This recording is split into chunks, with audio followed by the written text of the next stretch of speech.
And those of you who met him this morning know that he gives a whale of a workshop.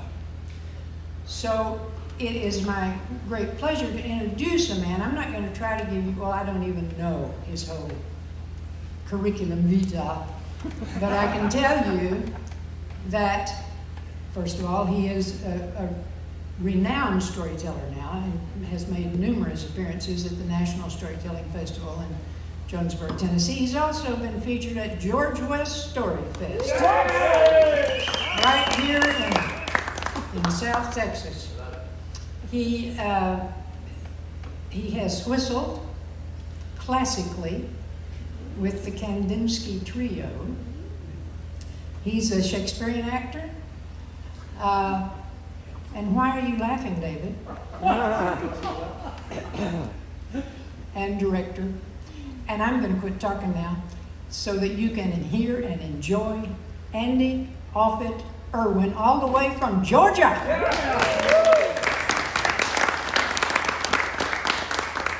I'm tickled to be here.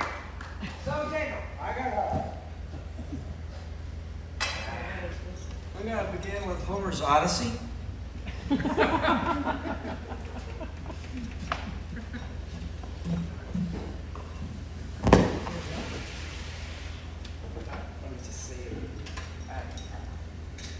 You see it from grounded?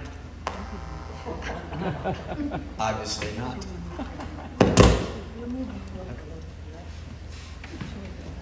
The electricity here is too new. That's funnier in an older building.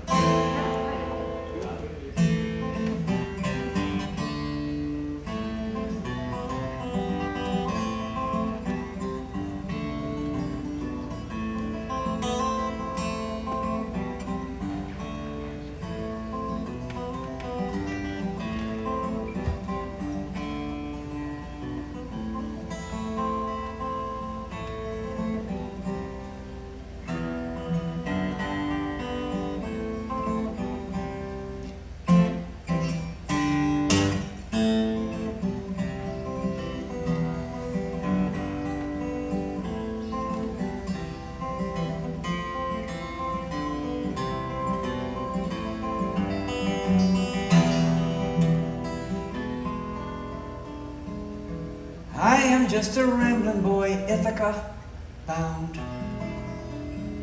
making my way there from Troy, Alabama. Here's an adventure that I found. Is the Cyclops winking or blinking?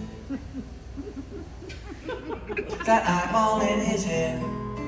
I listen for sounds of serenity with every word that he has said.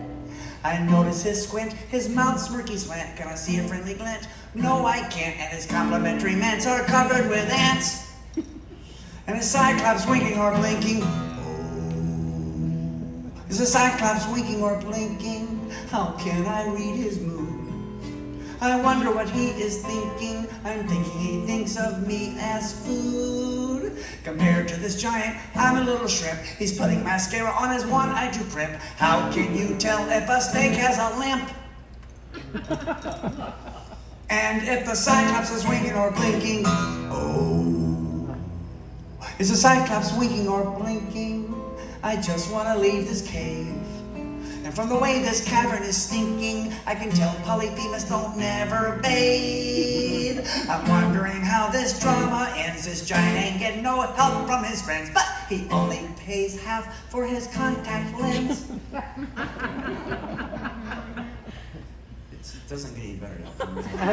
And the Cyclops winking or blinking, oh.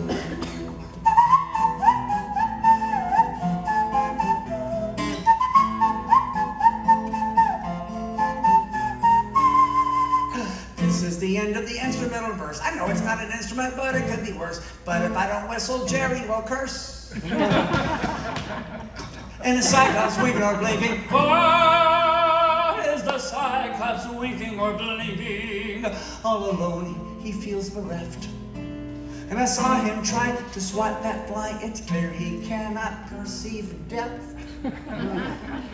So I stabbed him in the eye. Yes, I know. Ew, sometimes you gotta try when there's nothing else to do. Now I've gotta ride out underneath this U.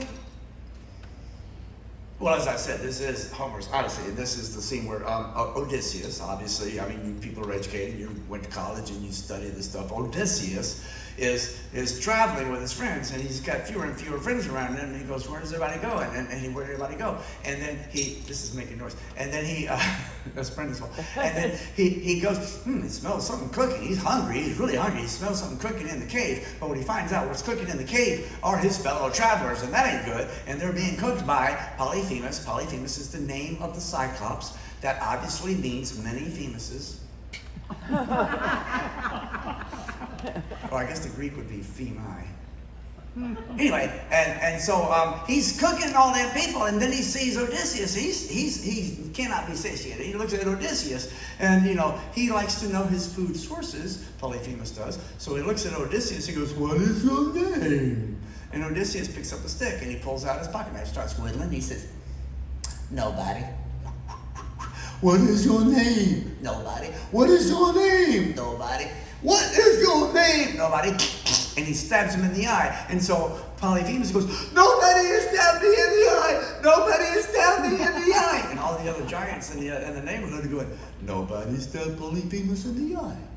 Nobody stabbed Polyphemus in the eye. So I guess Polyphemus ain't stabbed in the eye." And then Polyphemus